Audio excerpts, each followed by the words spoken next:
आपको भी लगता ही होगा, कोरोना काल के पहले का समय आप याद करते होंगे तो सोचते होंगे कि कितना कुछ मिस किया है। लेकिन कोरोना काल में अगर काफी कुछ खोया है तो बहुत कुछ पाया भी है। कोरोना की सबसे पहली सीख तो यही है कि आपने जिस चीज को, जिन जिन लोगों को मिस किया, उनकी आपके जीवन में कितनी बड़ी भूमिका है, ये इस कोरोना काल में ज्यादा पता चला है। आपको इस बात का एहसास हुआ कि किसी को भी फॉर ग्रांटेड नहीं लेना चाहिए।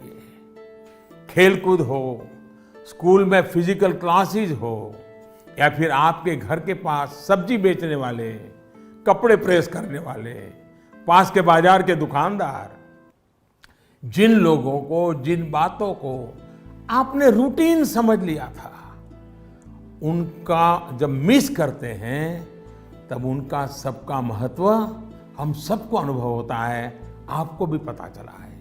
इसलिए इस दिशा में आपको लगातार जागरूक रहना चाहिए और लाइफ लॉन्ग इस लेसन को याद रखना चाहिए। कोरोना के बाद भी इन चीजों की उपेक्षा नहीं करनी चाहिए। वहीं आपको यह भी याद रहना चाहिए, जीवन को सच्चे अर्थ में जीने के लिए कितनी कम चीजों की जरूरत होती है। दूसरा, इस एक साल में आपको कहीं ना कहीं जाने अनजाने में आपको खुद के भीतर झोंकने का, खुद को जानने का एक अवसर भी मिला होगा।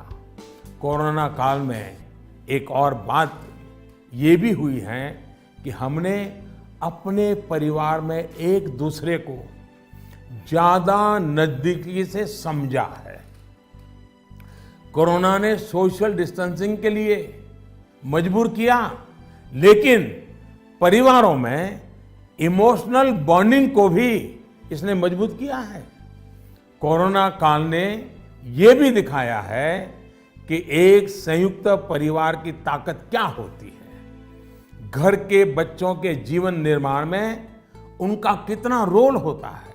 मैं चाहूंगा कि सोशल साइंस के लोग, हमारी यूनिवर्सिटीज इस पर रिसर्च करें, कोरोना काल के फैमिली लाइफ पर स्टडी करें, कैसे इस संकट से मुकाबला करने में संयुक्त परिवार ने समाज को ताकत दी।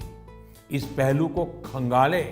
कोरोना आने के बाद ये जो आयुर्वेदिक काढ़ा, पौष्टिक भोजन, साफ सफाई, इम्यूनिटी, ऐसे अनेक महत्वपूर्ण विषयों पर हम सबका ध्यान गया है।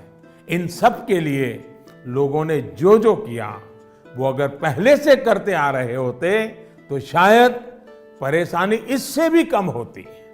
लेकिन अच्छा है, अब ये बदलाव लोगों ने अपने जीवन में शामिल कर लिया है, और इसलिए मैं यही कहूंगा, ये बहुत बड़ी बात है कि परिवार के बच्चे ऐसे गंभीर पहलुओं पर सोच रहे हैं, बात कर रहे हैं।